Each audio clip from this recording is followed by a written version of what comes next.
আল্লাহ তাআলা বলছেন ইন্নাল্লাযীনা আমানু সুম্মা কাফারু, নিশ্চয় যারা ঈমান এনেছে অতঃপর কুফরি করেছে। সুম্মা আমানু সুম্মা কাফারু, তারপর আবার ঈমান আনছে এবং পরে আবার কাফের হয়ে গেছে। সুম্মাজদাদু কুফরা, এবার কাফের হওয়ার পরে কুফরিতে সীমা লঙ্ঘন করলো, আর ঈমান আনে নাই, এভাবে মরে গেল। ঈমান ছিল কিন্তু এখন আর ঈমানটা নাই, ঈমান আনার পরে কাফের হয়ে মরে গেল। লাম ইয়াকুনিল্লাহু লিয়াগফিরা লাহুম, যারা ঈমান হারায়া মরে আল্লাহর ঘোষণা আল্লাহ তাদেরকে ক্ষমা করবেন না। ঈমান ছিল ঈমান নাই, এ অবস্থায় যদি কেউ মারা যায় তার কপালে জান্নাত নাই, ক্ষমা নাই। কি মেসেজ আল্লাহ দিতে চান এখানে? এই আয়াত তো গতকালকে, গত মাসে, গত বছর নাজিল হয়নি, নাজিল হয়েছে আজ থেকে প্রায় 1450 বছর আগে রাসূলুল্লাহর উপরে, সাহাবাদের জমানায়। ঈমান এনেছে, তারপর কাফের হয়েছে, তারপর এভাবে মরে গেছে, তাদের ক্ষমা নাই। তাহলে বোঝা গেল এমন লোক রাসূলের জামানাতেও ছিল। আপনাদের কাছে আমার জিজ্ঞাসা, ঈমান আনার পর যদি মানুষ কাফের হয়, এমন ঘটনা রাসূলের জামানায় ঘটতে পারে, আজকের যুগে এ জাতীয় ঘটনা ঘটার সম্ভাবনা আছে না নাই? আল্লাহ না করুক আজকের মাহফিলে আমরা যারা আছি, আমাদের কারো ব্যাপারে যদি সেটা প্রযোজ্য হয় তাহলে উপায় নাই। নবী এবং রাসূল ব্যতীত কারো ঈমানের গ্যারান্টি নাই। খুব ভালো করে শুনে, নবীর সাহাবাদের ঈমানের পর্যন্ত নিশ্চয়তা নাই, কারণ সাহাবাদের মাঝেও এমন লোক ছিল রাসূলের হাতে কালেমা পড়ার পরে আবার মুরতাদ হয়ে গেছে। কোন নবী কখনো মুরতাদ হবে না, নবী কাফের হবে না, এজন্য নবীদেরকে বলে মাসুম।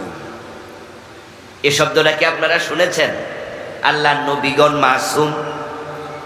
হ্যাঁ না, কিছু তো কয় না দেখি রে ভাই, শুনেছেন? নবী ছাড়া কেউ মাসুম আছে? ইয়েস, নবী ব্যতীত কেউ মাসুম না। সবারই গুনাহ হতে পারে, ঈমান চলে যেতেও পারে, আপনি এবং আমিও তা থেকে মুক্ত না। নবীজি সাল্লাল্লাহু আলাইহি ওয়াসাল্লামের যুগে একজন ব্যক্তির নাম ছিল ইবনু খাতাল, খা তোয়া লাম, খাতাল। সে রাসূলুল্লাহর হাতে হাত রেখে কালেমা পড়েছিল এবং সে মদিনায় হিজরত করেও এসেছিল, কিন্তু কিছুদিন মদিনায় থেকে কয়েকদিন পরে পালায়া মক্কায় চলে গেছে, ঈমান হারা হয়ে মুরতাদ। ওই ইবনু খাতাল মক্কার বাজারে বাজারে রাসূলুল্লাহ সাল্লাল্লাহু আলাইহি ওয়াসাল্লামের নামে কুৎসা রটনা করে, কবিতা লিখে লিখে আবৃত্তি করে বেড়াতো। সে রাসূলের বদনাম করে বেড়াতো। অথচ কিছুদিন আগে সে কি ছিল? কথা বলেন না কেন? কিছুদিন আগে কি ছিল? আর এখন সে রাসূলের বদনাম করে, কবিতা লিখে রাসূলের বিরুদ্ধে। এই অবস্থায় মক্কা বিজয় হয়ে গেল। রাসূলুল্লাহ সাল্লাল্লাহু আলাইহি ওয়াসাল্লাম মক্কা বিজয়ের দিন তিনি ঘোষণা করলেন, লা তাসরিবা আলাইকুমুল ইয়াউম ওয়া আনতুমুত তুলাকা। ও মক্কার কাফেরেরা, তোমাদের কোনো প্রতিশোধ আমি নেব না, সবাইকে ক্ষমা করে দিলাম, তবে ইল্লা ফুলানান ওয়া ফুলানান ওয়া ফুলানা, কয়েকটা নাম উচ্চারণ করে রাসূল বলেন অমুক অমুক অমুকের ক্ষমা নাই। হাইসু ওয়াজাদতুমুহুম ফাকতুলুহুম, তাদেরকে তোমরা যেখানে পাও সেখানেই হত্যা করো। কয়েকজনকে রাসূল ক্ষমা করেন নাই, তাদের মাঝে ইবনু খাতাল ছিল, কারণ সে কুফরিতে সীমা লঙ্ঘন করেছে। ইবনু খাতাল যখন এই ঘোষণা শুনলো যে প্রিয় নবীজি সাল্লাল্লাহু আলাইহি সাল্লাম অনেক কাফেরকে ক্ষমা করেছে, কিন্তু আমার তো ক্ষমা নাই, তাই সে ঘর থেকে বেরিয়ে এক দৌড়ে সে কাবার অঙ্গনে চলে গেল। কারণ সে জানতো পবিত্র কোরআন মাজিদে আছে কাবার সীমানাতে মারামারি করার অনুমতি নাই। কোরআনে আছে ওয়ান দাখালাহু কানা আমিনা, যে হারামে প্রবেশ করবে সে নিরাপদ, এই কথা সে জানতো। তাই সে মনে মনে ভাবে আমাকে যেখানে পাও সেখানে হত্যা করা হবে, এই হুকুম দেয়া হলো, তাহলে আমি কাবা শরীফে চলে যাই, দেখি মারো কেমনে, আর মারলে তো আল্লাহর কথাও মান্য হবে। এজন্য সে দৌড় মাইরা কাবা শরীফের গিলাফের সাথে বুক লাগাইয়া গিলাফ জড়াইয়া ধরে বসে আছে। সাহাবায়ে কেরাম রাদিয়াল্লাহু তাআলা আনহু মক্কা বিজয়ের পরে যখন কাবার অঙ্গনে গেলেন, কাবার ভিতরে 360টা মূর্তি ছিল, কাবার বাহিরে মূর্তি ছিল, কাবাটা কাফেরদের দখলে ছিল, কিন্তু মক্কা বিজয়ের পরে এটা কি কাফেরদের দখলে আছে? নাই। মক্কার কাফেররা আল্লাহর ঘর কাবা, এটা ইব্রাহিম আলাইহিস সালামের তৈরি করা ঘর, ওইটাকে জবরদখল করে মনে যেমনে সেমনে ব্যবহার করছে। তাওহীদের ঘরকে তারা শিরকের ঘরে পরিণত করছে। ঠিক গত 15 বছর বাংলাদেশটাকে তারা দখল কইরা যা মনে চা তা করছে, ঠিক না? আবু জেহেলদের সাথে ভালোই মিল ছিল গত 15 বছর। এদেশে কত সম্মানী মানুষকে অপমান করছে, কত নিরপরাধ মানুষকে ফাঁসিতে ঝুলাইছে, বিনা দোষে মামলা দিয়া জেল খাটাইছে। এই জুলুম কি যশোরের ইয়া হয় নাই, যে করগাছাতে হয় নাই, আপনাদের পাশের জেলা সাতক্ষীরাতে কত বাড়ি ঘর পর্যন্ত মানুষের বুলডোজার দিয়ে ভেঙে ফেলেছে। কিন্তু আল্লাহর শুকরিয়া, আগস্ট বিপ্লবের পর এমন বিজয় হয়েছে, যারা জালেম ছিল এখন তারাই পরিচয় দেওয়ার সাহস করে না, সব পালাই গেছে। ইবনু খাতাল কাবার গিলাফ ধরে বসে আছে, সাল্লাল্লাহু আলাইহি ওয়াসাল্লামের কাছে রিপোর্ট করলেন, ইয়া রাসূলুল্লাহ, আপনি তো বলেছেন যেখানে পাও তাদেরকে সেখানে হত্যা করো, কিন্তু আল্লাহ তো কোরআনে বলছে এই জায়গাটা নিরাপদ। এখন সে তো কাবার গিলাফ ধরে বসে আছে, কি করব? নবীজি তখন বলেন, আজকের একদিনের জন্য আল্লাহ তাআলা কাবার অঙ্গনে হত্যা করার অনুমতি দিছে। আল্লাহর কাবা আজকে কোনো জালেমকে আশ্রয় দেবে না। আল্লাহ আমাকে আজকে দিনের জন্য অনুমতি দিছে, সেখানে হত্যা করো। কিয়ামত পর্যন্ত এটা হারাম, পবিত্র, যুদ্ধ বিগ্রহ নিষেধ, কিন্তু আজকে জায়েজ, হত্যা করো। ইবনু খাতালকে সেখানে হত্যা করা হলো। আমার প্রিয় ভাইয়েরা, রাসূলের হাতে হাত রেখে কালেমা পড়ার পরে যদি ঈমান হারানোর সম্ভাবনা থাকে, তাহলে ঈমান নিয়ে আমাদেরও একটু টেনশন করা দরকার আছে না নাই? কারণ যদি ঈমান না থাকে তাহলে জান্নাত পাওয়ার কোনো সম্ভাবনাই নেই। আল্লাহর জান্নাত পাওয়ার জন্য প্রথম শর্তই হলো ঈমান, দ্বিতীয় শর্ত হলো নেক আমল। ঈমান যদি না থাকে তাহলে আপনি নবীর বাবাও যদি হন, আপনাকে আল্লাহ জান্নাত দেবেন না। যেমন আজরকে আল্লাহ জান্নাত দেবে না, অথচ ইব্রাহিম আলাইহিস সালামের বাবা। ঈমান যদি না থাকে আপনি নবীর ছেলে হলেও জান্নাত পাবেন না। যেমন নূহ আলাইহিস সালামের ছেলে কেনান জাহান্নামী, কারণ কেনান ঈমান আনে নাই। দুইজন নবীর বউ জাহান্নামী, দুইজন নবীর স্ত্রী জাহান্নামী। যে দুইজন মহিলা নবীকে রান্না করে খাওয়াইছে, নবীর বাচ্চা পেটে ধারণ করেছে, এক কম্বলের নিচে ঘুমাইছে, স্বামী স্ত্রী কি মিল, কি মহব্বত, কি ভালোবাসা, অথচ দুইজন নবীর বউ জাহান্নামী, হযরত নূহ এবং হযরত লূত আলাইহিমুস সালাম। কারণ তারা দুজনে ঈমান আনে নাই। লূত এবং নূহ আলাইহিমাস সালামের স্ত্রী ছিল কাফের।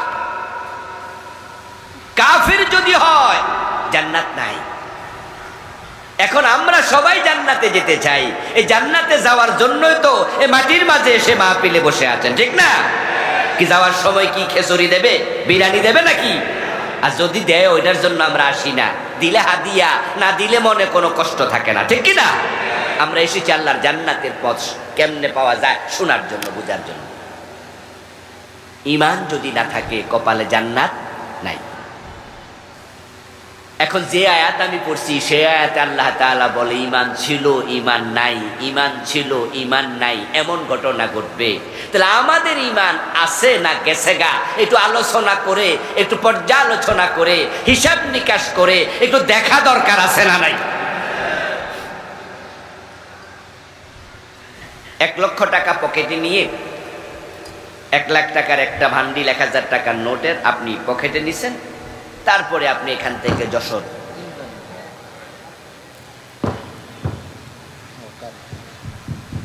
আপনি এই জিকরগাছা থেকে যশোর রওনা দিছেন, যেই কোনো একটা জরুরি কাজে 1 লাখ টাকা নিয়ে রওনা দিছেন। আপনি লোকাল বাসে উঠছেন, ওঠার পরে আপনি যশোর যাচ্ছেন, আপনার পকেটে 1 লাখ টাকা আছে, তাই আপনি অন্য দিনের মতো আজকে কিন্তু লোকাল বাসে উঠেই চোখ বন্ধ করে ঘুম দেবেন না। আজকে আপনি সজাগ থাকবেন এবং যেই পকেটে টাকাটা রাখছেন ওই পকেটের উপরে হাতটা দিয়ে রাখবেন, মাঝে মাঝে চাপ দিয়াও দেখবেন যে কোনো পকেট মার নিল কিনা। যেদিন আপনার পকেটে কোনো টাকা পয়সা নাই, আছে 20, 30, 50 টাকা, ওদিন আপনি ঘুমাবেন নাক ডেকে, অসুবিধা নাই। সেদিন পুরা গাড়িতে পকেট মার 20 জন থাকলে আপনার টেনশন নাই, কিন্তু পকেটে যখন টাকা আছে আপনার সজাগ থাকা উচিত, না হয় কিন্তু টাকা হারিয়ে যাবে। যাদের ঈমান নাই তাদের টেনশন নাই, আমরা যারা ঈমানদার শয়তান ঈমান চুরি করার সম্ভাবনা আছে না নাই? সাবধান থাকবেন, নচেত যেই কোনো দিন ঈমান চলে যেতে পারে। প্রিয় ভাইরা, ক্বালা রাসূলুল্লাহ সাল্লাল্লাহু আলাইহি ওয়াসাল্লাম তাকুনু বাইনা সাআতি ফিতানুন কাকিতাইল লাইলিল মুসলিম। নবীজি বলেন কিয়ামত যখন আগাবে, কিয়ামতের আগে সূর্য ডুবার পরে চারদিকে যেমন আধারে ঢেকে যায়, অন্ধকার নেমে আসে, দুনিয়ার চারদিক থেকে কুফরির ফিতনা বের হবে। উদাহরণটা কি চমৎকার! সূর্য ডুবে গেলে পৃথিবী কি আর আলোকিত থাকে? চারদিক থেকে অন্ধকার। নবীজি বলেন যে এইরকম অন্ধকারের মতো পৃথিবীর চারদিক থেকে কুফরির ফিতনা আসবে। ফিতান ফিতনা শব্দের বহু বচন। তাকুনু বাইনা সাআতি ফিতানুন কাকিতাইল লাইলিল মুসলিম ইউসবিহু ফিহা আর-রাজুলু মুমিনান ফায়ুমসি কাফিরা। এবার নবীজি সাল্লাল্লাহু আলাইহি ওয়াসাল্লাম বলতেছেন, ওই ফিতনার যুগে কিয়ামতের আগে মানুষগুলো সকাল বেলায় মুমিন থাকবে, সন্ধ্যা বেলায় কাফের হয়ে যাবে। রাসূলুল্লাহর হাদিসের উপর বিশ্বাস আছে না? রাসূল বলে সকাল বেলায় মুমিন, সন্ধ্যা বেলা হয়ে যাবে কাফের। وقال رسول الله صلى الله عليه وسلم إن العبد لا يتكلم بالكلمة من سخط الله لا يلقي لها بالا يهوي بها في جهنم। অন্য হাদিসে রাসূল বলেন, এমন কথা বলবে মানুষ, হয়তো সিরিয়াসলি বলে নাই, হাসতে হাসতে বলেছে, কিন্তু একটা কথার কারণে ঈমান শেষ, আল্লাহ তাকে জাহান্নামের মাঝখানে ফেলে দেবে। যেই কথাকে আমাদের দেশে বলে কুফরি কালাম। আমি জানি না এই শব্দটা আপনাদের দেশে পরিচিত আছে কিনা। শুনেছেন কুফরি কালাম শব্দটা শুনছেন? অর্থাৎ কালাম মানে বাক্য, কুফরি মানে কুফর। অর্থাৎ মানুষ এমন কথা বলবে যেটা বলার সাথে সাথে কুফর হবে। কুফর যখন হয় ঈমান তখন আর থাকে না। ঈমান চলে যায় 10 কারণে। কয় কারণে? এই ভাইয়েরা কথা বলেন না, বলেন না আমার সাথে, কয় কারণে? ওয়াজগুলো একটু মনোযোগ দিয়ে শুনে বাড়ি যাবেন। আমাদের দেশে তো অনেকেই ওয়াজ শুনতে আসে না, আওয়াজ শুনতে আসে। হুজুরের কণ্ঠ যদি ভালো হয়, সুর দিয়ে টান মারে, মিশা কথা ওয়াজ করে, তাও কয় যে দারুণ ওয়াজ। আবার কিস্সা কইতে কইতে হাসায়, তারপরে কাঁদায়, এরকম করে করে 1-1.5-2 ঘন্টা চলে যায়। আর যাওয়ার সময় দাদা নাতি গল্প করে, নাতি জিজ্ঞাসা করে, দাদা আজকের ওয়াজটা কেমন লাগছে? দাদা উত্তর দেয়, দারুণ ওয়াজ। হুজুরে কি ওয়াজ করছে মনে আসেনি? দাদা কয়, এটা তো মনে নেই। ওয়াজ যা শুনেছে মাঠে রেখে চলে গেছে। শিখেছেন অজু ভাঙ্গার কারণ, শিখেছেন নামাজ ভাঙ্গার কারণ, শিখেছেন 10 কারণে ঈমান ভেঙে যায়। এই 10 কারণ কয়জনে শিখেছেন? 100 জন মুসলমানের 90 জনই জানেন।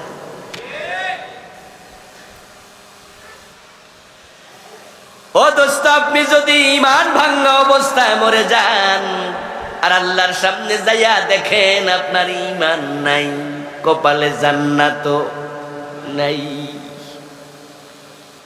অথচ আপনি নামাজি, আপনি রোজাওয়ালা, আপনি কিন্তু নামাজ ছাড়েন নাই, আপনি বেঈমান, অথচ নামাজ পড়েন। قال رسول الله صلى الله عليه وسلم يأتي على الناس زمان يجتمعون في المساجد ليس فيهم مؤمنون। আমার রাসূল ভবিষ্যৎবাণী করেছেন এমন এক জামানা আসবে যেই জামানার মানুষগুলো মসজিদে জামাতের সাথে নামাজ পড়বে, একটারও ঈমান থাকবে না। নাউজুবিল্লাহ পড়েন, নাউজুবিল্লাহ পড়েন। ইমাম, মুয়াজ্জিন, মুসল্লি সব বেঈমান। এমন একটা জামানা আসবে যেই জামানায় মসজিদে নামাজই থাকবে, ইমানদার থাকবে না, সব কাফের। কাফেররা নামাজ পড়বে। রাসূলুল্লাহর এই হাদিস, এমন একটা জামানা আসবে। আপনাদেরকে জিজ্ঞাসা করি, একটু বলেন তো ওই জামানা আসবে না এসে গেছে? ইয়েস, এসে গেছে। কারণ বাংলাদেশে আমি এমন মসজিদ চিনি যে মসজিদের ইমাম কাফের, মুয়াজ্জিন কাফের, মুসল্লি সবগুলা কাফের। এই মসজিদ আপনারাও চিনবেন। যদি ঢাকায় যান তাহলে বকশীবাজার একটা জায়গা আছে, মাদ্রাসা আলিয়ার পাশে, মাদ্রাসা বোর্ডের পাশে। ওই বকশীবাজারে মাদ্রাসা আলিয়ার কাশগড়ি হলের সামনেই একটু দূরে একটা মসজিদ আছে কাদিয়ানীদের, আহমদিয়া মুসলিম জামাত কাদিয়ানীদের মসজিদ। ইমামও কাদিয়ানী, মুয়াজ্জিনও কাদিয়ানী, মুসল্লিও কাদিয়ানী, নামাজ পড়ে 5 ওয়াক্ত। আওয়াজ করে বলুন তো, কাদিয়ানী মুমিন না কাফের? তাহলে কাদিয়ানী ইমাম 5 ওয়াক্ত নামাজি, কিন্তু ইমাম সাহেব কাফের। এখন প্রশ্ন হতে পারে, কাদিয়ানী কেন কাফের? ঈমান কেন নাই? একটু পরে আমরা বলবো। ও দোস্ত, আপনারা বলুন তো, মসজিদে আল্লাহরে সেজদা করে আবার মাজারে যাইয়া পীরের পায়ে সেজদা দেয় এমন নামাজি 2-4 জন আছে না নাই? যশোর এলাকায় আছে নি বন্ড পীর? আছে। সরাসরি পীর সাহেব সেজদা নেয়, মুরিদ সেজদায় পড়ে থাকে এমন জালেম আছে না নাই? আচ্ছা, যে মাজারে সেজদা দিল লোকটা মোমেন না মুশরিক? ঈমান আছে না গেছে? ঈমান তো শেষ।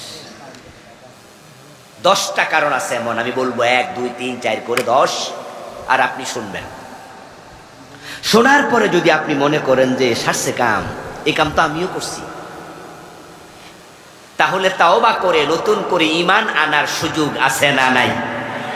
কিন্তু যদি আপনি না বুঝা মইরা যান, আল্লাহর সামনে গিয়া টের পান যে আপনার ঈমানই নাই, তখন তাওবা করে ঈমান আনার সুযোগ আর আছে? সব শেষ। আমার প্রিয় ভাইরা, মানুষ সকাল বেলায় মুমিন থাকবে, সন্ধ্যা বেলায় কাফের হয়ে যাবে। কিয়ামতের আগে এত ফিতনা আসবে। এই ফিতনা বাংলাদেশে চরম আকার ধারণ করেছে। আমার দোস্ত, আপনাদের এলাকায় যে পুকুর আছে, নদী আছে, বিশাল বড় পুকুর, পানিগুলাও সুন্দর সাদা, কিন্তু পুকুরের পানি আমরা না ফুটাইয়া পান করি না। কারণ এক গ্লাস পানি যদি পুকুর থেকে নেন, তাহলে দেখতে মনে হবে কোনো ময়লা নাই, অথচ এর মাঝে জীবাণু আছে না নাই? খালি চোখে ধরা পড়লো না? ওটা যদি আপনি মাইক্রোস্কোপ দিয়ে টেস্ট করেন, তাহলে অনুবীক্ষণ যন্ত্র দিয়ে তাকাইলে দেখবেন ওই গ্লাসের পানির মাঝে জীবাণু কিলবিল করে হাঁটতেছে। এই পানিটা পান করলে ডায়রিয়া হওয়ার সম্ভাবনা। ও দোস্ত, খালি চোখে তাকাইলে মনে হয় পানিটা পরিষ্কার, কিন্তু মাইক্রোস্কোপ দিয়ে তাকাইলে বোঝা যায় জীবাণু আছে।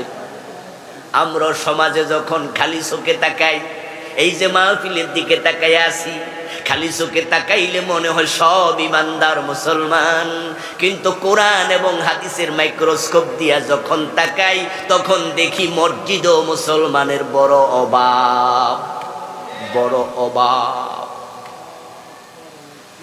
আমাদের দেশে অধিকাংশ মানুষই বেঈমান। এমনি কয় আর কি 92% মুসলমান, এটা হলো ভোটার লিস্টে। এই তালিকার মাঝে তাসলিমা নাসরিনের নামও আছে।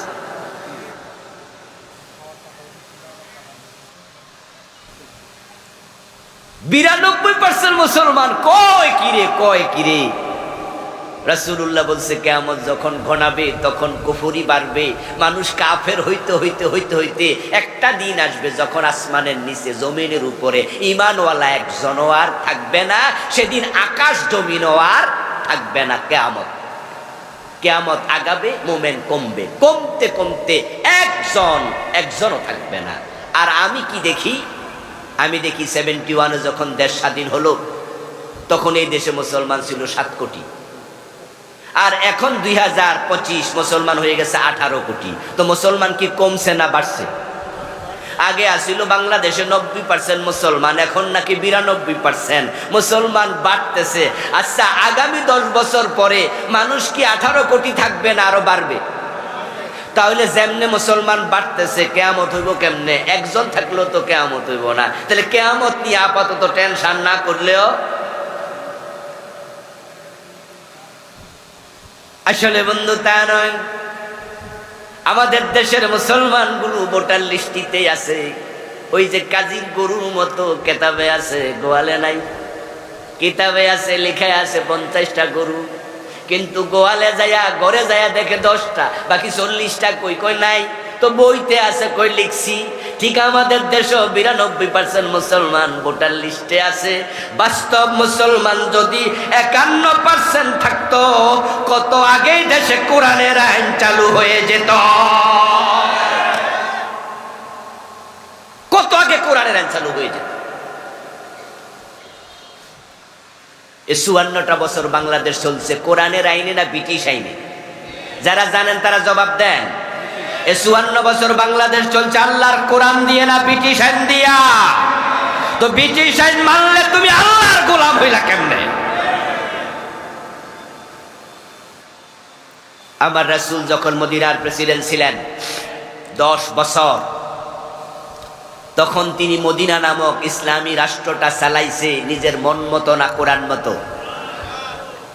তা আপনি না রাসূলের উম্মত, আপনি না মুমিন, আপনার দেশ কেন চলবে ব্রিটিশ আইনে? কোরআনে আছে চোর ধরে হাত কাটো, আপনার সংবিধান বলে চোর ধরে জেলে দাও। কোরআনে আছে মদ, হাদিসে আছে মদ পান করলে 80 বেত লাগাও। আপনার সংবিধান বলে মদ পান করলে অসুবিধা নাই, সরকার যদি অনুমতি দেয়। যেমন শেরাটন সোনারগাঁ হোটেলে মদের বার আছে না নাই? শেরাটন আর সোনারগাঁতে 2 কাপ মদ খাইলে কোনো বিচারও নাই, পুলিশে ধরতেও যায় না।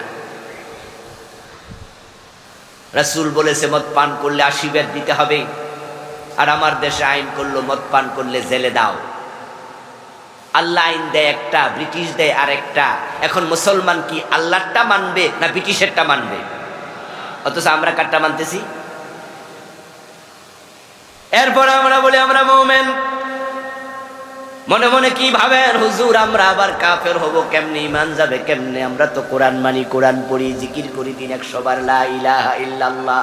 ও দোস্ত আমার কান খুলে শোনো, পুরা কোরআন অস্বীকার করা লাগবে না কাফের হওয়ার জন্য। যে ব্যক্তি পুরা কোরআন মানে না সে তো কাফের বটে। কেউ যদি বলে 15 পারা মানি আর 15 পারা মানি না, সে কি অর্ধেক মুমিন না কাফের? তো যে পুরা মানে না সে কি? যে অর্ধেক মানে না সে কি? না, অর্ধেক কাফের। যদি কেউ বলে 29 পারা মানি 1 পারা মানি না, সে কি? যদি কেউ বলে 113 সূরা মানি 1 সূরা মানি না, কেউ যদি বলে 1 অক্ষর মানি না, সেও কাফের। কাদিয়ানি কাফের হলো তারা 4 অক্ষর মানে না। খা আলিফ তা মিম খাতামান নবিয়্যিন। এ কোরআনের মাঝে আল্লাহ তাআলা বলেছেন নবী মুহাম্মদ শেষ নবী, উনার পরে আর কোন নবী। 1835 সনে গোলাম আহমদ কাদিয়ান নামে একজন ব্যক্তির জন্ম হলো। যৌবনে পদার্পণ করার পরে হঠাৎ করে লোকটা একদিন দাবি করলো সে নাকি আল্লাহর নবী। নাউজুবিল্লাহ পড়বেন না? 1450 বছর আগে আল্লাহ বলে মুহাম্মদ শেষ নবী, আর আজ থেকে 250 বছর আগে গোলাম আহমদ কাদিয়ান দাবি করে সে নবী। একদল হতভাগা বলল ঠিক আছে আপনি নবী, যে দাবি করছে নবী সেও কাফের, যারা তাকে নবী মেনেছে তারাও।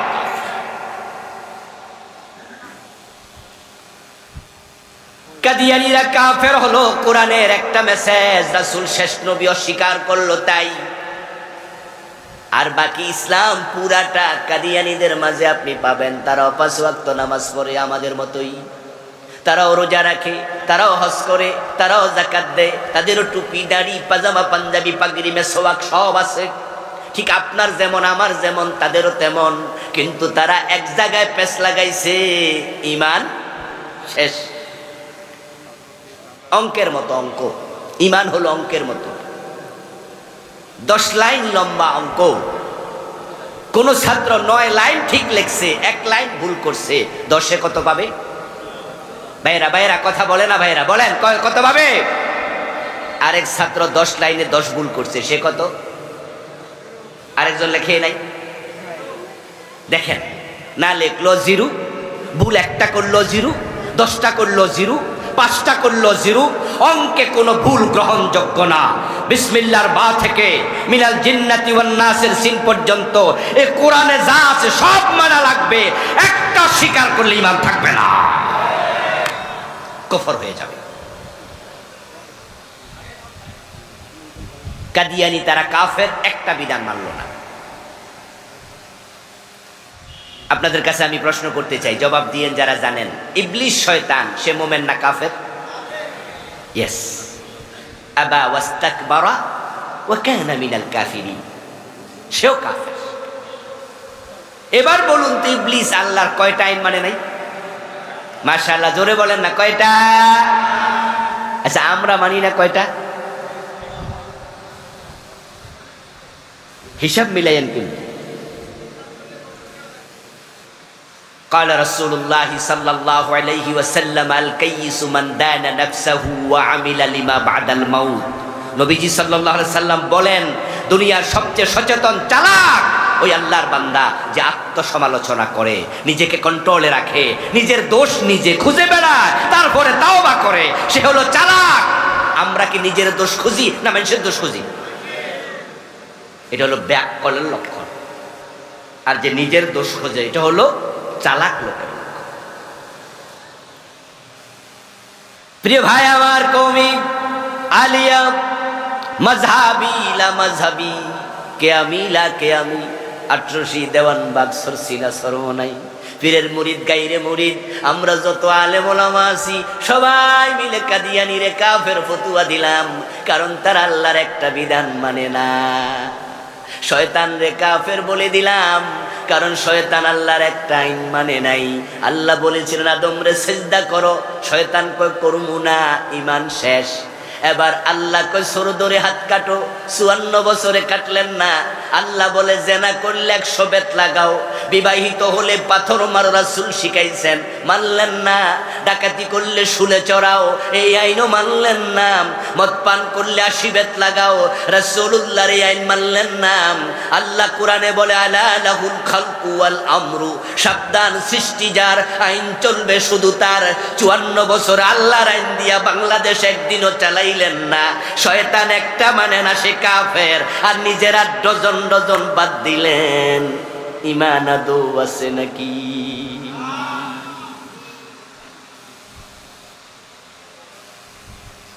আদৌ ঈমান আছে কি? কি করবেন? প্রত্যেক এক হুজুর ধরে আনছে, এই হুজুর যে আমরা বেঈমান বানাই দিয়ে যেতে গেছে বাড়িতে। কত হুজুর আছে সুবহানাল্লাহর ওয়াজ করবো আর নিজের বেহেশতি ভাবতে ভাবতে বাড়ি চলে যাবেন। 5 ওয়াক্ত নামাজ পড়বেন, রমজানে রোজা রাখবেন, জিকির করবেন, জান্নাতে ঢুকে যাবেন। এবার মানুষ এই ওয়াজ শুনা নামাজও পড়ে সুদও খায়, নামাজ পড়ে সুদে টাকা লাগায়, এমন নামাজি 2-4 জন আছে না নাই? হে বুঝছে নামাজ নাকি জান্নাতের চাবি, এজন্য হে চাবি কামাই করতাছে। এত পাতলা ওয়াজ দিয়ে হবে না দোস্ত। নামাজ জান্নাতের চাবি হাদিসে আছে, যদিও হাদিসটা জয়ীফ আছে, তিরমিজির হাদিস এটা, কিন্তু কোরআনে আছে ফাওয়াইলুল লিল মুসাল্লিন। কিছু নামাজি ওয়াইল দোজখে যাবে, সকল নামাজি চাবি পাবে না। আপনি নামাজ পড়ে সুদে টাকা লাগাইয়া জান্নাত খোঁজেন কেমনে? 1 টাকা সুদ খেলে 36 বার জেনা হয়। من أكل درهم ربا وهو يعلم أنه وشد من 36 زينة। 1 টাকা সুদ খেলে 36 বার জেনার গুনাহ। 100 টাকা সুদ খেলে 3600 বার জেনার গুনাহ হবে। 1000 টাকা সুদ খেলে 36,000 বার জেনার গুনাহ। للربا 73 بابا أيسرها أن ينكح الرجل أمه। নবীজি সাল্লাল্লাহু আলাইহি সাল্লাম বলেন যে সুদ খেলে 73টা গুনাহ হয় বড় বড়, সবচেয়ে ছোটটা হলো নিজের মায়ের সাথে জেনা করা। এই নামাজি অধ্যক্ষে ইসলাম লইয়া কোথায় যাচ্ছ তুমি? কোরআনের কিছু মানবেন, কিছু মানবেন নাই, সিস্টেম নাই। আফাতুমিনুনা বিবাদিল কিতাবি ওয়া তাকফুরুনা বিবাদিন ফামা জাযা। আল্লাহ বলে কোরআনের কিছু মানবা, কিছু মানবা না। নামাজ মানলা, রোজা মানলা, চোর ধরে হাত কাটা কেন মানো না? আল্লাহর জমিন আল্লাহর আইনে চালাতে হবে কেন মানো না? ফামা জাযা, অধিক্কা মানলে আল্লাহ বলে আমার কাছে তার কোনো প্রতিদান। অধিক্কা ইসলাম আল্লাহ নেয় না, আল্লাহ ঠেকায় পড়ে নাই, আল্লাহ ঠেকায় পড়ে নাই। এখানে তো বিবাহিত লোকের সংখ্যাই বেশি। আচ্ছা, যারা বিবাহ করে নাই তারাও তো তাদের মা আছে, বাবা আছে, ভাই বোন বিয়ে করছে, চিনে। আচ্ছা, আপনার বউ আপনার বাড়িতে থাকলে আপনার সব কথা শোনে, কিন্তু যখন শ্বশুর বাড়ি আপনার সাথে বেড়াইতে যায় একটা কথাও শোনে না। আচ্ছা, এই বউলিয়া সংসার চলে তো? আপনি তো আশ্চর্য হইয়া কইবেন কি তারে হোর বাইত গেলে যে হে কথাই শুনে না। তা আপনি নিশ্চয়ই হেরে জিগাই বেড়ায় তোমারে কি এই বাড়ি তাইলে ভূতে ধরে? কইবেন না? কইবেন না যে আমাদের বাড়ি থাকলে যে যা কই তা শোনো, কিন্তু এই বাড়ির বেড়াইতে আইলে কোনো কথাই শোনো না। আমি দেখাই এদিকে, তুমি যাও এদিকে। এই বাড়ির কি ভূতে ধরে তোমারে? হইছেটা কি তোমার? আপনি তাকে নিশ্চয়ই প্রশ্ন করবেন কেন করো? মসজিদে যখন যাও আল্লাহ ছাড়া কারো আইন মানো না, আদালতে যখন যাও আল্লাহর আইন একটা রায়ও দেও না।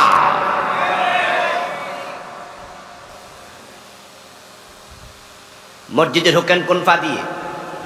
ভাইয়েরা কথা বলেন, কোন পা? বের হন কোন পা? আমার রাসূল ডান পা দিয়ে ঢুকেছে, এটা সুন্নাত। বের হন বাম পা দিয়ে, আমার রাসূল বাম পা দিয়ে বের হয়েছে, এটা সুন্নাত। সবাই মিলে সুন্নাহ মানেন।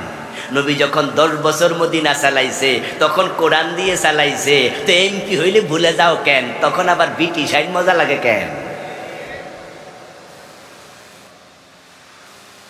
আমার প্রিয় ভাইয়েরা, কুফরি মানে হলো এই কোরআনে যা আছে তার সাথে এক জায়গায় দ্বিমত করা কুফর। পুরাটা করলে তো কুফর বটেই। এটা বড় বেলুনের মতো, কোনো বেলুনে যদি আপনি ঢুকান গ্যাস, 5 মিনিট 10 মিনিট লাগায়া হাওয়া ঢুকালেন, গ্যাস ঢুকালেন, ওই বেলুনটা 10টা ছিদ্র করলে যে কথা, একটা করলে সেই কথা। ঈমান যদি রাখতে চান কোরআন পুরা মানতে হবে। জীবনের বটম থেকে টপ, পাকঘর থেকে সংসদ ভবন, সব জায়গায় কোরআন সুন্নাহ মানা লাগবে। অর্ধেকটা মানলে ঈমান থাকবে না। বাংলাদেশে চলমান 56টা কুফর লিখেছি আমি এই বইতে, 56টা কুফর। তার মাঝে একটা জঘন্য কুফর সমাজে এখন ক্যান্সারের জীবাণুর মতো ঢুকেছে, এটার নাম হচ্ছে সেকুলারিজম, ধর্ম নিরপেক্ষতা। এই শব্দ শুনছেননি? শুনছে। বাংলাদেশে ইসলামী দলগুলা ছাড়া যত দল আছে সবগুলো সেকুলারিস্ট, সব মানুষগুলো ওই দলের সেকুলারিস্ট, সবগুলো ধর্ম নিরপেক্ষ। ইসলামী দলের বাহিরে যত দল আছে সবাই ধর্ম নিরপেক্ষ। আমি দায়িত্ব নিয়ে সিরিয়াসলি বলছি, ইসলামী দলের বাহিরে যারাই আছো তোমরা সবাই কুফরি করছো।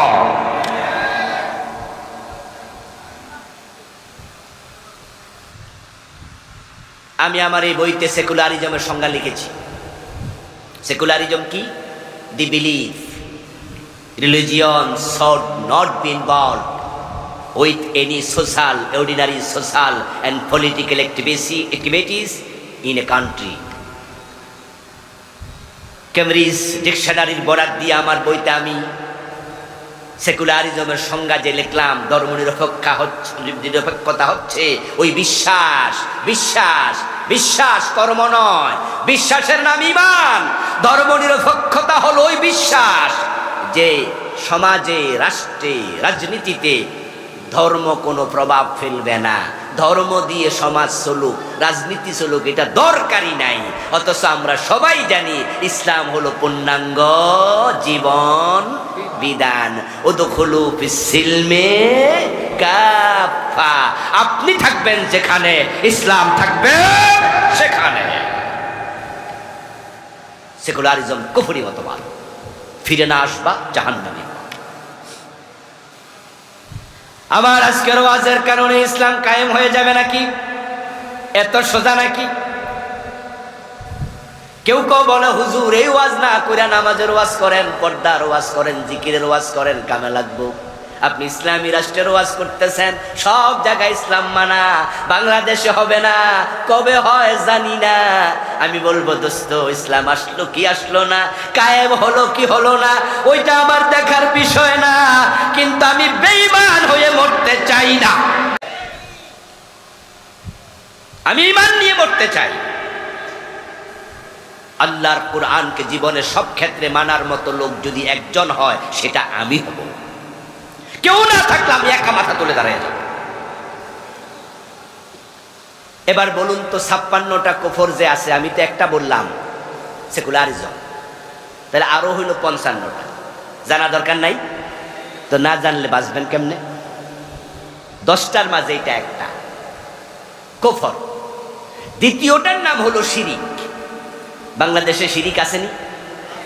ওরে বাবা, যে এলাকায় মাজার আছে, ভণ্ড পীরের মাজার, ওই এলাকার শিরিকের বাজার মিলে যায়। আমাদের নেতারা নির্বাচন আসলে মুশরিক হয় নতুন করে কিছু।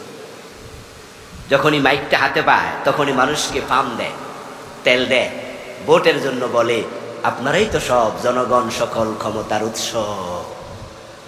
সাথে সাথে ঈমান। এই কথাটা আমাদের সংবিধানের অংশ।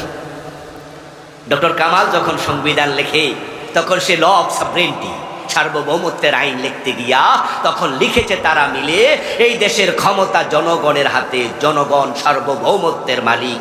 অথচ আল্লাহর কোরআনে বলেছে সার্বভৌমত্বের মালিক হলেন আল্লাহ, সকল ক্ষমতার মালিক আল্লাহ। আন্নাল কুওয়াতা লিল্লাহি জামিআ। কুলিল্লাহুম্মা মালিকাল মুলক তুতিল মুলকা মান তাশাউ ওয়া তানজিউল মুলকা মিম্মান তাশাউ। ও নবীজি আপনি বলুন, ও রাজাদিরাজ আল্লাহ, ক্ষমতার মালিক তুমি, যাকে মনে চায় তুমি ক্ষমতা দাও, আবার যার উপর রেগে যাও ক্ষমতা থেকে টেনে নামাইয়া দাদার বাড়ি মামুর বাড়ি দিল্লি পাঠাইয়া দাও। ক্ষমতার মালিক তুমি, চাইলে রাখো চাইলে পালাইয়া দাও। কাঙ্গালরে ক্ষমতা দাও, রাজারে জেলখানার কয়েদি বানাইয়া দাও। ক্ষমতার মালিক আল্লাহ, জনগণ নয়। এটা কুফর, এটা শিরিক, জঘন্য ঈমান হানিকারী, হরণকারী। যখন হিন্দুদের দুর্গা পূজা আসে তখন দেখবেন ছাগলের 3 নাম্বার বাচ্চার মতো কিছু লোক লাফাইয়া লাফাইয়া ঈমান হারায়, অযথা ঈমান হারায়। আচ্ছা, আপনাদের এলাকায় আমরা যারা এখানে আমার সামনে আছেন, আপনারা কেউ কি দুর্গা পূজায় মূর্তি পূজা করেন? কোন মুসলমান করে? কোন মুসলমান কি পূজা মণ্ডপ বানায়? কেমনে মুশরিক হয়? এই জন্য বলছি আমি, ছাগলের 3 নাম্বার বাচ্চার মতো হয়। ছাগলের 3য় বাচ্চা মানে কি জানেন তো? 2টা খাইয়া লাফায়, আরেকটা না খাইয়া লাফায়। ছাগলের পায়ের নিচে যে ওলান আছে, ওলানের মাঝে বাঁট আছে কয়টা? দুধের যে লাইন আছে এগুলাতে আমাদের কুমিল্লায় বলে বাঁট, এই এলাকায় কি বলে? বাঁটে বলে। তাহলে বলুন যে ছাগলের ওলানে বাঁট কয়টা? তো বাচ্চা 3টা হইলে বাঁট পাইছে কয়জনে? আরেকটা এ পাও লাফা। আরে মন্দির বানাইলো হিন্দু, মূর্তি পূজা করলো হিন্দু, আর মুশরিক হলো আমাদের নেতা। কেমনে মুশরিক হলো? কারণ তারা হিন্দুদের ভোট পাওয়ার জন্য তখন একটা স্লোগান বানাইছে, ধর্ম যার যার উৎসব সবার। বলেন নাউজুবিল্লাহ। কয় কি রে? হিন্দুদের দুর্গা পূজা আমাদের উৎসব। দুর্গা পূজা জায়েজ না হারাম? ছোট শিরিক না বড় শিরিক? আল্লাহ তাআলা কোরআন মাজিদে আমাদেরকে শিখাইছে স্লোগান, লাকুম দীনুকুম ওয়ালিয়া দীন। বাংলা অর্থ কি? তোমাদের ধর্ম তোমাদের, আমাদের ধর্ম আমাদের। দুইটা কি এক না আলাদা? তাহলে স্লোগান হবে ধর্ম যার উৎসব তার। আচ্ছা, আপনাদের এলাকায় আপনারা যখন কোরবান, এই যে কোরবান আসতেছে ইনশাআল্লাহ কয়দিন পরে আসবে, আমরা গরু জবাই করব। আচ্ছা, আমরা কেমনে গরু জবাই করি? এই উৎসব দেখার জন্য কয়জন হিন্দু আসে? আসছে কোনোদিন? আচ্ছা, দাওয়াত দিলে আসবে। যদি কারো বন্ধু বান্ধব থাকে হিন্দু, পাড়া প্রতিবেশী থাকে, আপনি দাওয়াত দিবেন, আসবে না। যদি গলায় গামছা লাগায় টান মারেন, রাম রাম কইয়া যাবো কাছিল্লা চিৎকার দিয়া। জিজ্ঞাসা করবেন, কিরে ভাই, তোদের দুর্গা পূজা আমরা সবাই মিলা দেখতে যাই, বাতাসা খাই, ওদের হালুয়া রুটি খায়, খায় না? আস্তাগফিরুল্লাহ, প্রসাদ খায়, মুসলমানের সন্তানরা খায়, কাইগায় নাই না জিলাপি খায়। অথচ মন্দিরে মূর্তির সামনে যাহা উৎসর্গ করা হলো সেটা খাবার হিসাবে গ্রহণ করা হারাম। ওটা ওরা মন্দিরে মূর্তির জন্য উৎসর্গ করেছে, আল্লাহ ছাড়া অন্যের জন্য দিলে হারাম। আর তোমার সন্তান সেখানে খাইতে যায়। ও হিন্দু ভাই, তোমার দুর্গা পূজা আমরা গেলাম, তো আমরা গরু জবাই করি, তোমরা আসো, আসো না কেন? ধর্ম যার যার উৎসব তো সবার, তো তোমাদের উৎসবে আমরা গেলাম, আমাদের উৎসবে তোমরা আসো। দেখবেন হিন্দু মিয়া জবাব দেবেন, আরে ভাই, আমাদের ধর্মে গরু জবাই করার অনুমতি নাই, এজন্য আমরা এটা করি না, দেখতেও যাই না। তার ধর্ম সে বোঝে, তার ধর্মকে সে সম্মান করে, সে গরু জবাই করে না, দেখতে আসে না। এবার আমাদের ধর্মে মূর্তি পূজা জায়েজ না হারাম? তো তোমরা কেমনে যাও? শুধু যায় না রে ভাই, হ্যাঁ, ব্যানার টানা দেখবেন, শারদীয় দুর্গা পূজার শুভেচ্ছা, নিচে লেখা আলহাজ আব্দুল কাদের। এলাকার মেম্বার সাহেব, এলাকার হিন্দু ভোটারের মন জয় করতেছে, দুর্গা পূজার শুভেচ্ছা জানাইছে। তোমার ইসলাম তোমাকে কি শিখাচ্ছে, তুমি কি করছো? আমার প্রিয় ভাইয়েরা, মুসলমানের সন্তান বিয়ে করেছে 2 বছর, সন্তান হয় না, 3 বছরের মাথায় তো দোয়া দরুদ পড়ানো শুরু, 4 বছর 5 বছর যাওয়ার পরে এখানে ওখানে দৌড়াদৌড়ি, ডাক্তার শেষ।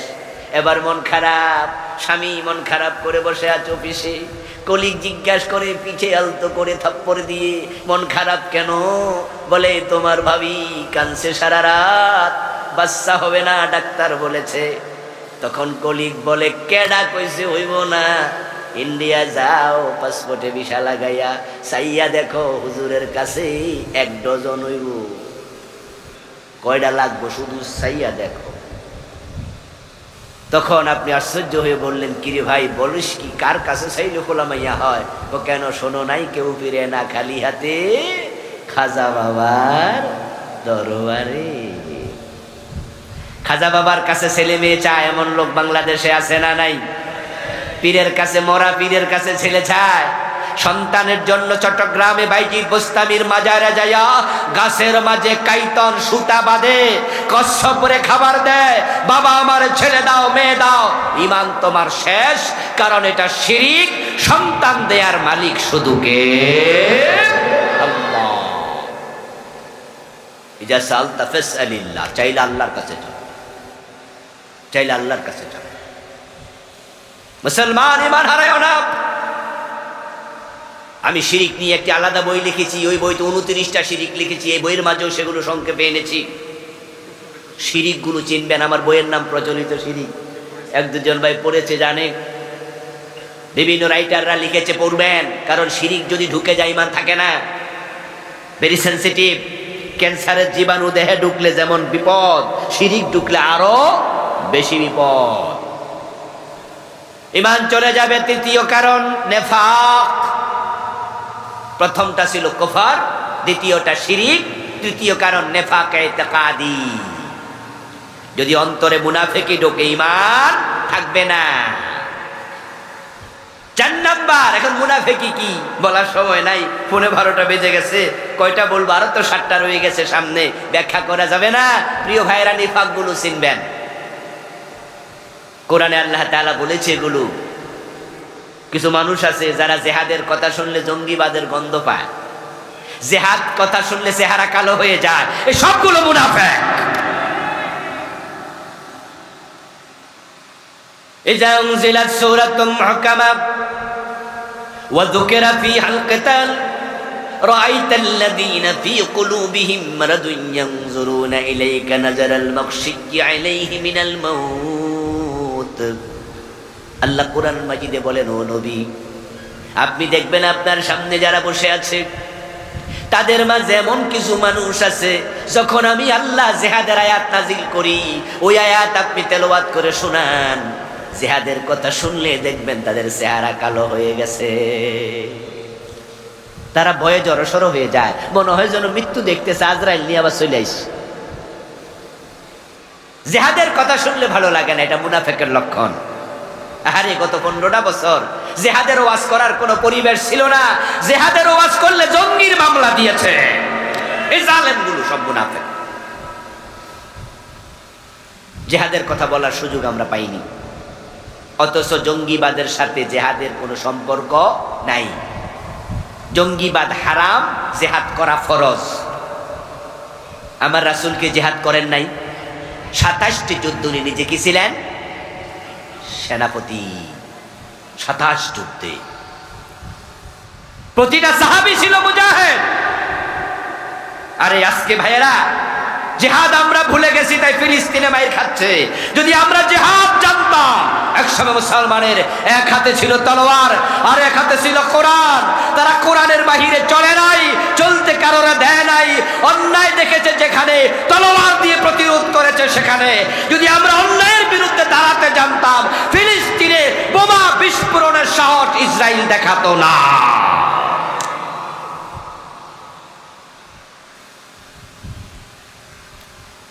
ফিলিস্তিনের মুসলমান মাইর খাচ্ছে, ওটা দেখে আমরা আজকে বিশাল সমাবেশ করলাম। ভালো করতে হবে, কিন্তু বাংলাদেশে তো আরেক ফিলিস্তিন আছে। কক্সবাজারে গেলে দেখবেন, কক্সবাজারের পাশে মায়ানমারের 14-15 লাখ মুসলমান এখানে উখিয়া সীমান্তে আইসা তারা এখন ভিক্ষুক, ঠিক না? জাতিসংঘ টাকা দেয়, ভিক্ষা নিয়ে নিয়ে খায়। এই 12-13 লাখ মুসলমানকে এই মায়ানমার থেকে তারা তাড়াই দিছে। ওরা কি ফিলিস্তিনিদের মতো না? ওই গাজার মুসলমানদেরকে তাড়াইয়া দিচ্ছে ইসরায়েল। মায়ানমারের মুসলমানকে তাড়িয়ে দিয়েছে সে মায়ানমারের জালেম জান্তা সরকার। আমরা জিহাদের ওয়াজ করতে আগে কুণ্ঠিত হয়েছি, করা যায়নি। জঙ্গি বলেছে আমরা ঘোষণা দিতে চাই, মুসলমানের হাতে আবার জিহাদের তলোয়ার নিতে হবে। অন্যায় করব না, অন্যায় সহ্য করব না। নিরীহ মানুষকে হত্যা করার নাম জঙ্গিবাদ, এটা ইসলাম সাপোর্ট করে না। কিন্তু জিহাদ মানে হলো যেখানে অন্যায় দেখা হবে সেখানে প্রতিরোধ করতে হবে। যে 12-14 লাখ মুসলমান মায়ানমার থেকে এসে আমাদের উখিয়া সীমান্তে কক্সবাজারে আছে, ওদের সকলকে জিহাদের ট্রেনিং দেয়া দরকার। ওদের মাঝ থেকে যারা এই যুবক আছে সকলকে তলোয়ারের প্রশিক্ষণ দরকার, যুদ্ধের ট্রেনিং দেয়া দরকার। সেনাবাহিনীর মাধ্যমে আমাদের প্রশিক্ষিত সেনাবাহিনী যেমন যুদ্ধের প্রশিক্ষণ নেয়, মায়ানমারের মুসলমান গুলাকে এইভাবে যুদ্ধের ট্রেনিং দিয়া তাদের দেশে অস্ত্র হাতে দিয়ে ঢুকাইয়া দেওয়া দরকার, যে তোমরা নিজ দেশে ফিরে যাও, ভিক্ষুকের মতো থেকো না। এই দুনিয়া কি জানেন? দুনিয়া হচ্ছে শক্তের ভক্ত নরমের জম, শক্তের ভক্ত নরমের জম। 12-14 লাখ রোহিঙ্গা, তার মাঝে 6 লাখ আছে কমপক্ষে পুরুষ, তার মাঝে 3 থেকে 4 লাখ আছে ইয়াং পোলাপান। প্রত্যেকটাকে সেনাবাহিনীর ট্রেনিং দেওয়া দরকার। ডক্টর ইউনূসের সরকারকে আমি বলবো, বাংলাদেশ গভর্নমেন্টকে বলবো, আর কত বছর খাওয়াবেন ওদেরকে? 12-14 লাখ, এগুলা তো বাড়তেছে না, বাচ্চা হচ্ছে না। আগামী 5 বছর পরে কত লাখ হয়ে যাবে? হয়তো 20 লাখ। কথা বুঝেন?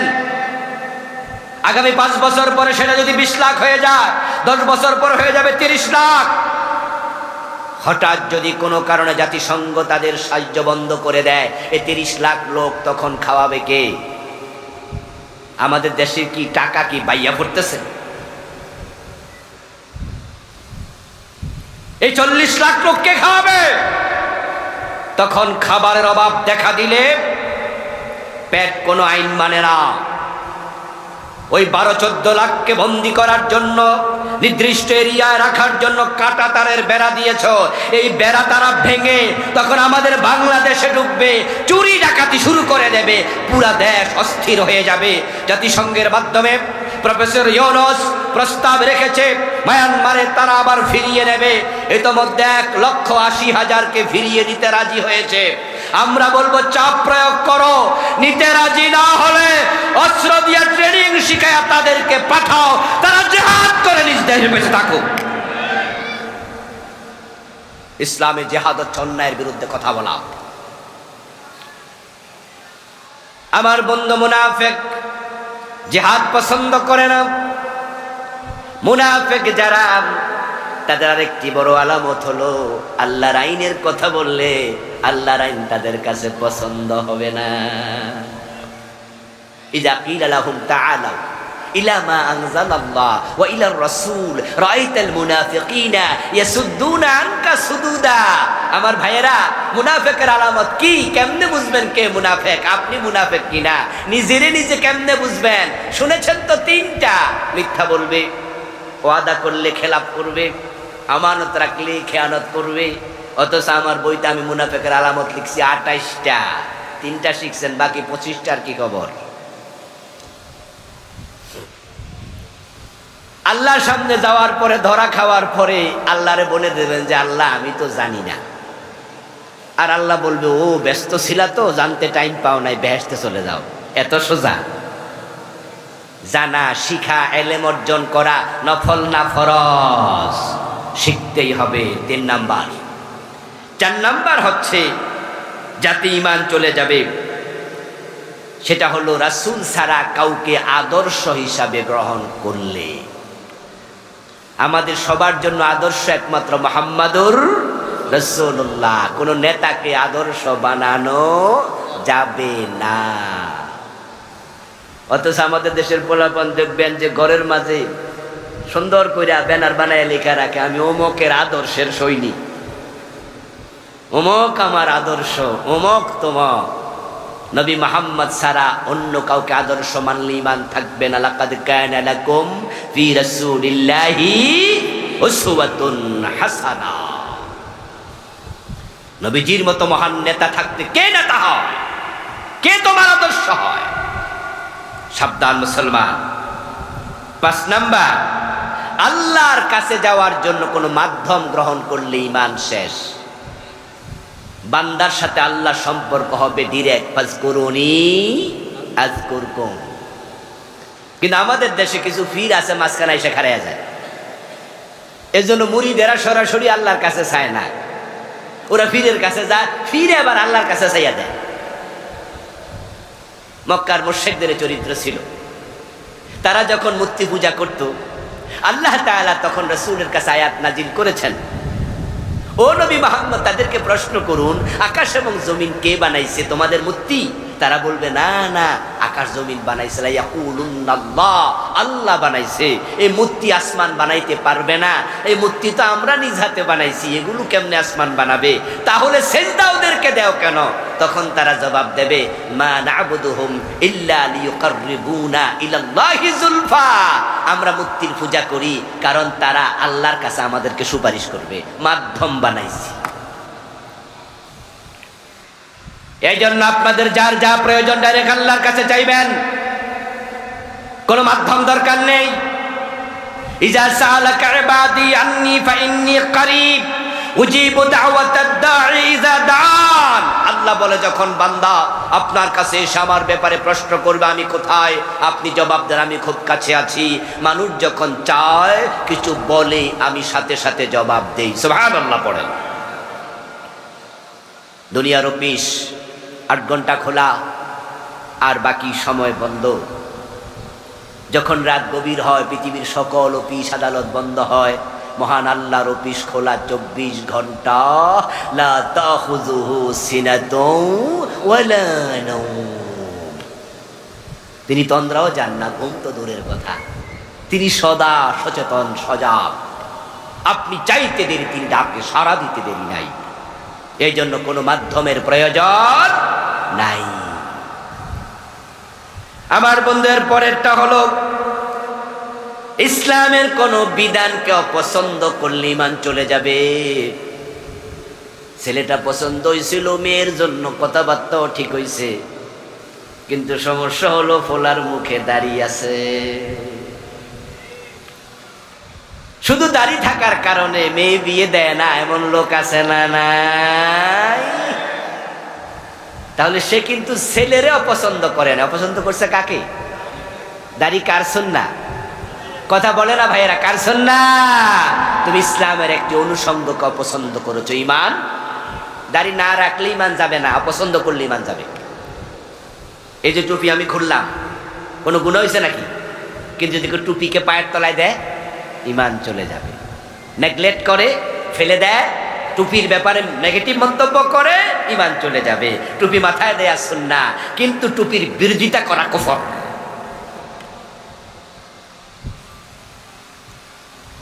কুফরি চিনতে হবে ভাই, না চিনলে চলবে না। আমাদের দেশে একটা অ্যাডভার্টাইজমেন্ট আছে এইডস রোগের, এইডস। সে অ্যাডভার্টাইজটা হলো, বাঁচতে হলে জানতে হবে। একই সিরিজ যেটা আপনাকে ফুস করেছে, এটা যদি যার দেহে এইডস ছিল আগে তাকে ফুস করে, তাহলে আপনার দেহে ওই জীবাণু আসার সম্ভাবনা আছে না নাই? এই জন্য ডাক্তাররা কিন্তু একই সিরিজ দিয়া দুজনকে ইনজেকশন ফুস করে না, এটা নিষেধ। যেই লোকের দেহে এইডস আছে, যেই ব্লেড দিয়া তার মাথা কামাইছে, শেভ করছে, ওই ব্লেডে যদি তার ব্লাড লাগে, রক্ত লাগে, আর আপনাকে ওই ব্লেড দিয়ে আবার মাথা কামায়, আপনার শেভ করে, ওই রক্ত আপনার দেহে ঢোকে, তাহলে এইডসের জীবাণু চলে যাবে। এগুলো সচেতনতা বলে। বাঁচতে হলে জানতে হবে। এখন ঈমান বাঁচাতে হলে কোন কোন কাজ করলে ঈমান চলে যায় জানা দরকার আছে না নাই? জানার দায়িত্ব আপনাদের, জানার দায়িত্ব আপনাদের। ডাক্তার শুধু বলে দেয় আপনার ডায়াবেটিক আছে, সুগার লেভেল আপনার এত, পরবর্তীতে সকালবেলা হাঁটাহাঁটি করা ডাক্তারের দায়িত্ব নাকি? এখন থেকে আর চিনি খাওয়া যাবে না, এটা কি ডাক্তার মেনটেন করবে? ডাক্তার আপনার বইলা দিছে যে আপনার সুগার লেভেল ভালো না, আপনার ডায়াবেটিস আছে। এখন খাবার কন্ট্রোল করো, সকালবেলা জগিং করো, সিনি অ্যাবাউটকে বোর্ড করো, এখন এই দায়িত্ব আপনার। আমরা আলেম ওলামা, আমরা শিরিক কুফর এগুলো ঈমান বিধ্বংসী বলে দেই, এখন বাকিটা শিখে তা থেকে বেঁচে থাকার দায়িত্ব কার? আপনাদের। আল্লাহ তাআলা আমাদের সকলকে যাবতীয় কুফর থেকে, শিরক থেকে, ঈমান বিধ্বংসী কাজ থেকে নিজেকে হেফাজত করার তৌফিক দিন। সবাই বলি আমিন। প্রিয় ভাইয়েরা, ওই যে আমার সামনে গাড়িটা আছে, যারা বাংলা পড়তে পারেন, আমার লিখা 8টা বই আছে, কুফর, শিরিক, সালাত, এরপরে আপনার রাসূলুল্লাহর মেরাজ, রাসূলুল্লাহর জীবনী, পরিবার। ড্রাইভার সাহেব থেকে বই সংগ্রহ করবেন, বাসায় বসে বসে পড়বেন, বজিরে শিখাবেন। আল্লাহ তাআলা আজকের এই মাহফিলকে আমাদের সকলের নাজাতের ওসিলা বানায়া দাও। সবাই বলেন আমিন।